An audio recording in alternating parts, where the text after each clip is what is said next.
Oui, il a 28 ans, il travaille dans la finance. Alors en soi, rien à voir avec le monde intellectuel. On peut dire que c'est quelqu'un qui compte et qui ne pense pas. Eh bien non, justement, on peut compter et penser en même temps. Et Samuel Fitoussi le prouve. Alors c'est intéressant parce qu'on va voir s'il suffit d'être intelligent pour ne pas se tromper. Et lui a la réponse, ça c'est sûr que non. Et au regard de l'histoire, c'est ça qui est intéressant aussi, on a de multiples éléments qui permettent de penser que l'aveuglement est le propre de ceux qui sont trop instruits.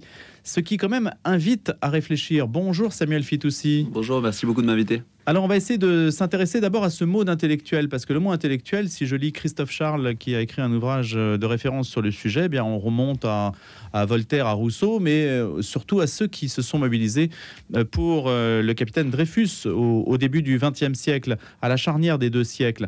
Le mot intellectuel, est-ce qu'il est déjà typé? Comment le voyez-vous? Puisque le titre de votre ouvrage, c'est Pourquoi les intellectuels se trompent. C'est une catégorie suffisamment homogène pour la désigner ainsi? Ce n'est pas une catégorie homogène du tout. Surtout que moi, dans mon livre, j'adopte une définition assez large du mot intellectuel. Je définis l'intellectuel comme toute personne qui vit avant tout ses idées. Toute personne dont le travail commence et finit dans la sphère des idées, donc dans la sphère abstraite, et qui souvent n'a pas à se confronter empiriquement aux conséquences de ses décisions, si vous voulez. Le boulanger, quand il fabrique son pain, il y a une boucle de rétroaction, de confrontation avec le monde empirique, c'est-à-dire à chaque recette, si par exemple il ne met pas de levure, son pain ne lève pas au four. S'il met trop, de sucre, son pain sera mauvais et les clients ne l'achèteront pas. Si il ne met pas suffisamment de colorant ou je ne sais quoi, son pain ne sera pas beau et donc les clients non plus ne l'achèteront pas et sa boulangerie pourra faire faillite.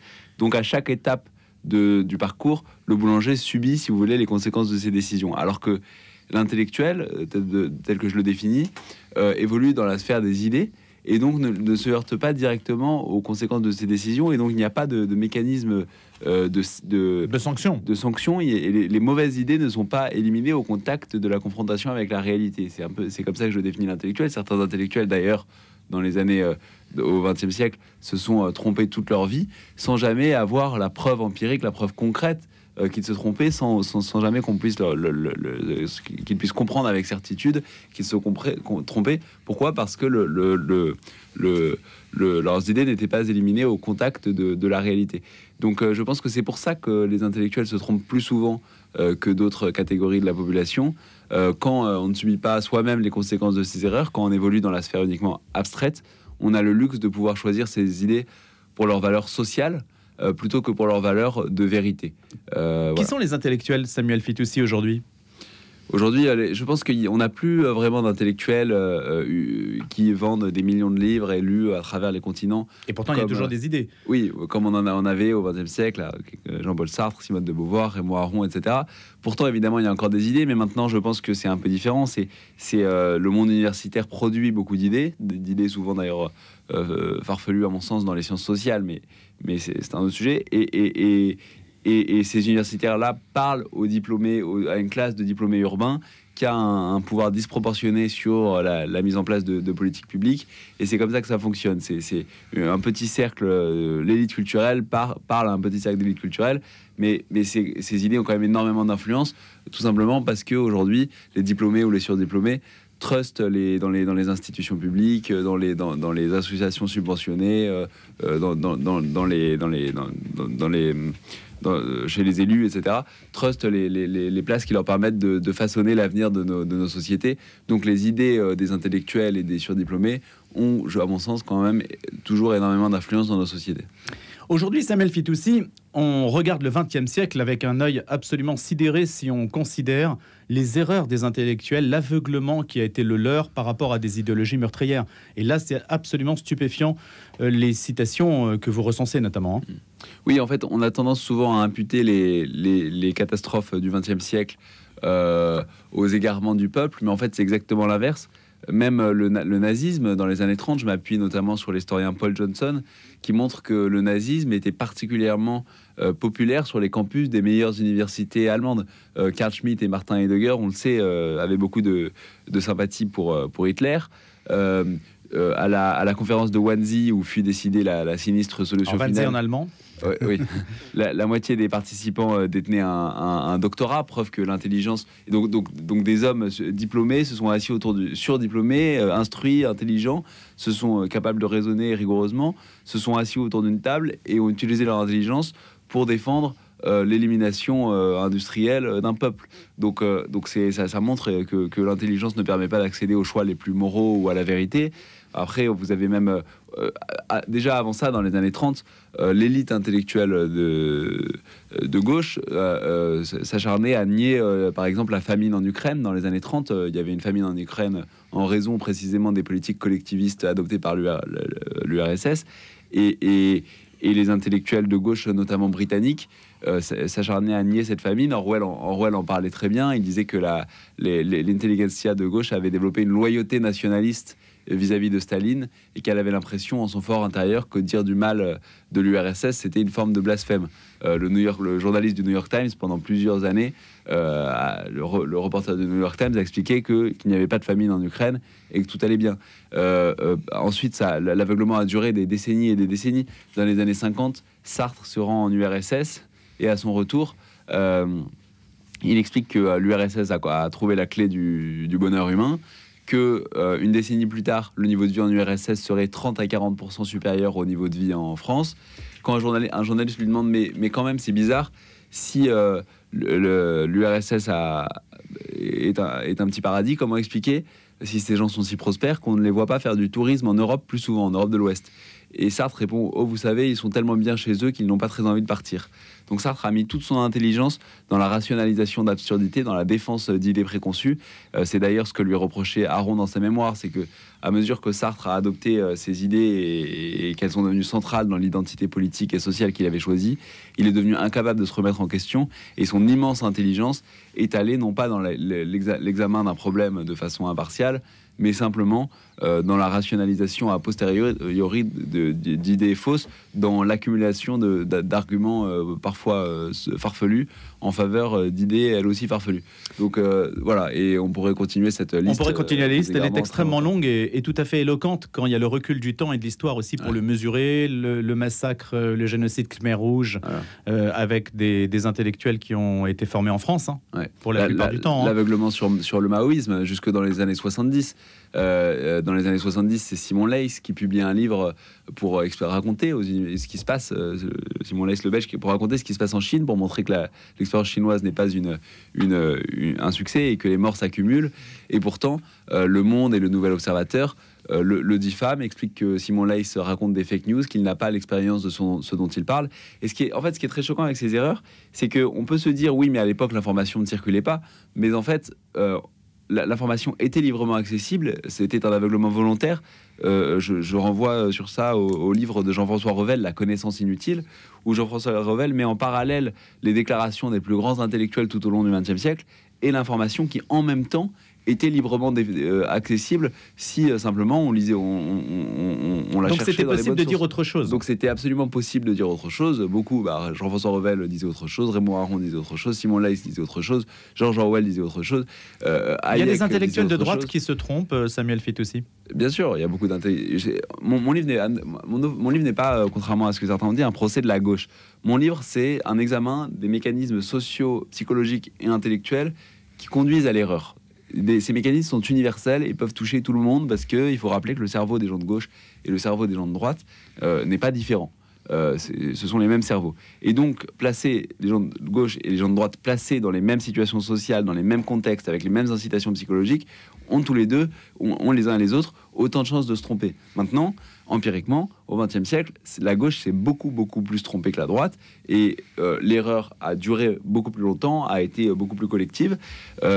Et comment l'expliquer? Je pense que c'est parce que la gauche et la droite n'évoluaient pas dans les mêmes contextes. Si vous voulez, la gauche était, je pense, hégémonique, ou en tout cas très majoritaire dans l'université, dans par exemple les médias du service public, au sein des intellectuels. Et en absence de pluralisme, quand on n'est pas confronté aux idées du camp adverse, c'est très dur de se remettre en question. C'est très dur de comprendre que ces idées peuvent être fausses. On peut être bloqué dans des boucles des cercles vicieux sociaux, si vous voulez, où une idée rebondit et s'alimente, alors même qu'elle est fausse.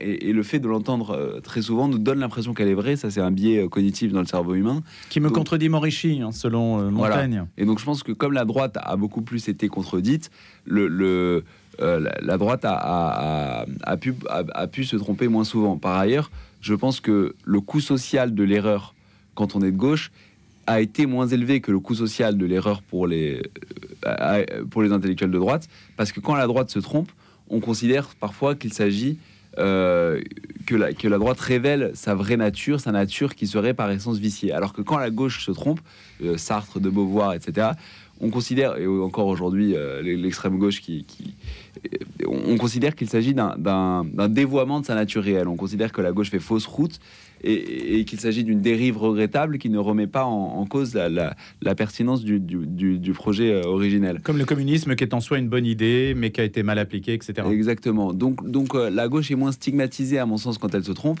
Et je montre dans mon livre que c'est lorsque le coût social, lorsque le coût de l'erreur est faible, qu'on a tendance à se tromper et à choisir nos croyances pour leur valeur sociale plutôt que pour leur valeur de vérité. Il y a un influenceur américain, Charles Kirk, qui a été tué d'une balle dans l'Utah. Et Donald Trump accuse la gauche radicale. Qu'en pensez-vous, Samuel Fitoussi? Est-ce que ce n'est pas un petit peu excessif? Non, c'est effectivement hier soir Charlie Kirk, qui était un influenceur de droite américain, qui a fondé sa carrière sur le débat. Son idée, c'était... lui, il était de droite conservatrice. Il avait des idées qu'on peut contester. Il était pro-armes, il était contre l'avortement, par exemple, etc. Mais en tout cas, lui, il allait sur les campus et il disait, si vous n'êtes pas d'accord avec moi, débattez contre moi. Et par ailleurs, ça avait l'air d'être quelqu'un de tout à fait sympathique, de tout à fait honorable, qui avait une femme et des enfants. Et la gauche le détestait pour ses idées. Et hier soir, sur un campus américain, il s'est fait tirer dessus et il est mort. Et effectivement, aujourd'hui, quand on regarde aujourd'hui les réseaux sociaux, quand on regarde Blue Sky, quand on regarde Reddit, là, il y a beaucoup quand on regarde des influenceurs, même en France, de gauche, j'ai encore vu en arrivant ici ce matin la vidéo d'un influenceur qui s'appelle Reggae Loria, qui commente le meurtre. Une partie importante de la gauche explique que c'était légitime de tuer cet homme parce qu'il avait des idées soi-disant d'extrême droite, etc. Donc je pense que oui, il y a une forme de légitimation de la violence à gauche. Il y a quelques mois ou quelques années aux États-Unis déjà, un PDG d'une compagnie d'assurance s'était fait tuer dans la rue. Et une partie... Pour les mêmes raisons ? Parce que la gauche considérait que ce PDG... enfin la gauche, certains à gauche en tout cas. Hein. Oui, certains à gauche bien sûr, considéraient que voilà, au nom de la lutte contre les inégalités et des compagnies d'assurance qui pratiquaient des tarifs trop élevés, ce meurtre était justifié. Donc il y a, si vous voulez, je pense à gauche, et il y a une certaine légitimation parfois de la violence au nom des fins glorieuses que poursuivrait la gauche. C'était pareil déjà dans les années 50. Simone de Beauvoir expliquait que l'assassinat d'opposants politiques en URSS, les goulags, etc., pouvait être justifié s'il s'agissait d'apporter à une immense masse d'hommes un immense bonheur. Donc voilà, il y a l'idée à gauche qu'on ne fait pas d'omelette sans casser des œufs et donc que la fin peut justifier les moyens. C'est pour ça que la gauche s'est tue pendant longtemps sur beaucoup de totalitarisme. La religion, Samuel Fitoussi, c'est un phénomène aggravant ou un phénomène protecteur par rapport à cette dérive de l'intelligence ? Je pense que une des idées que je formule dans mon livre, c'est que donc l'être humain est un être avant tout social, qui a besoin d'une communauté, qui a besoin de se sentir reconnu par ses pairs, qui a besoin de lui aussi reconnaître ses pairs et d'avoir une forme de solidarité presque tribale, mais je dis pas ça négativement, des cercles de solidarité, de coopération. Et un groupe social, il faut le souder. Et une façon efficace de souder un groupe, c'est... en tout cas, une façon efficace de montrer sa loyauté envers un groupe, c'est de répéter les idées du groupe. Mais par exemple, si je répète si je vous dis le ciel est bleu, vous n'allez pas m'accorder, vous allez dire oui, le ciel est bleu, mais tout le monde sait que le ciel est bleu, donc ça n'a pas beaucoup de valeur d'accorder ça. Par contre, si je vous dis le communisme est une façon fantastique de façonner une société prospère, Cette idée est beaucoup plus controversée, beaucoup plus polémique, beaucoup plus invérifiable. Et par conséquent, si vous aussi vous adhérez à cette idée, vous allez m'accorder des points de loyauté si je dis cette idée. De la même façon, si j'appartiens à un groupe qui pense que la Terre est plate, le fait de dire la Terre est plate va me faire gagner en statut social dans ce groupe, parce que les terreplatistes, si vous voulez, vont considérer que je montre par là, en démontrant ma croyance dans ce fait complètement invérifiable, que je montre efficacement ma loyauté au groupe. Et je pense que les religions judéo-chrétiennes apportaient une réponse saine à ce besoin de croyance, je ne veux pas dire irrationnel, parce que j'ai pas la réponse, est-ce que Dieu existe ou pas, j'en sais rien, mais en tout cas à ce besoin de croyance invérifiable, permettant de souder un groupe et de montrer, et qui permettait de montrer aux individus qu'ils partageaient les croyances communes du groupe. Et à mesure que nos sociétés se sont sécularisées, je pense que dans ce vide, des croyances idéologiques beaucoup plus néfastes se sont engouffrées, et qu'aujourd'hui, si vous voulez, par exemple, sur certains campus, où on montre son appartenance au groupe de semblables, en proclamant sa foi dans des croyances complètement absurdes, comme l'idée qu'il n'y a pas deux genres, mais beaucoup plus de genres, qu'on peut être un homme né dans le mauvais corps, qu'il est sain qu'une petite fille prenne des hormones pour changer de sexe. Voilà, donc je pense qu'effectivement, dans le vide laissé par la religion, des croyances idéologiques néfastes s'engouffrent. Et c'est étonnant de penser, puisque c'est quand même votre démonstration, que l'intelligence en soi n'est pas un vaccin contre la stupidité, l'absurdité et le mal, bien sûr. Oui, c'est ça, quand même, la morale, en un seul mot, en fait, Samuel Fitoussi. En fait, ce que je montre dans mon livre, c'est que c'est pas le fait de voir la vérité qui a été sélectionnée par l'évolution, c'est surtout le fait de dire des choses que les autres valideraient. Donc, souvent, il vaut mieux se tromper avec le groupe qu'avoir raison tout seul. Et donc, c'est pour ça que nos cerveaux ne nous guident pas toujours vers la vérité, mais souvent vers la rationalisation de l'erreur qui fait consensus. Merci beaucoup. Samuel Fitoussi, pourquoi les intellectuels se trompent aux éditions de l'Observatoire. Je rappelle que vous êtes entrepreneur, essayiste, chroniqueur au Figaro. Merci beaucoup d'avoir été né d'autres ce matin. Et merci à vous, Louis Dauphren.